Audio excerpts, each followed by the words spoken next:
Sur les plateaux calcaires et escarpés du Vercors, des milliers de résistants se battent, protégés par cette forteresse naturelle. En juillet 1944, ils espèrent un appui aérien, mais le renfort des Alliés n'arrivera jamais. L'armée allemande répond avec une extrême violence. Le petit hameau de Valchevrières en porte encore les traces, là où la nature a repris ses droits. Wow. C'est quoi ça? Incendié après le passage de la Wehrmacht, il n'a jamais été reconstruit, laissé en ruine. Seule la chapelle est épargnée par les flammes.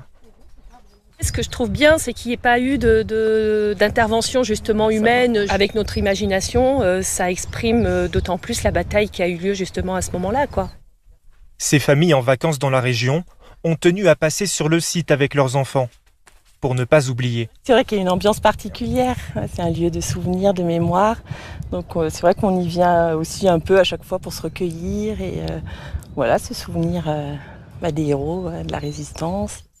L'incendie ne fait pas de victimes, car le hameau n'est qu'un camp de repli pour les résistants. Ils sont au combat, un peu plus haut, sur cette route stratégique et son belvédère. Là, on est à un endroit charnière entre le Vercors Nord et le Vercors Sud, et c'était la seule route qui était encore accessible pour connecter les deux extrémités du Vercors. Donc c'est l'idée d'avoir installé ici ce qu'on appelle un verrou militaire, une position qu'il fallait à tout prix tenir. 7 résistants meurent piégés après 2 jours de combats intenses, encerclés par une armée mieux équipée et bien plus nombreuse. Le vieux hameau, jusqu'ici à l'écart de la bataille, subit les représailles de l'ennemi.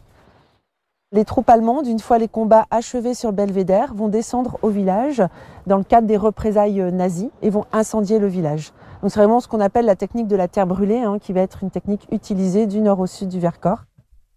La terre brûlée pour choquer, montrer l'exemple.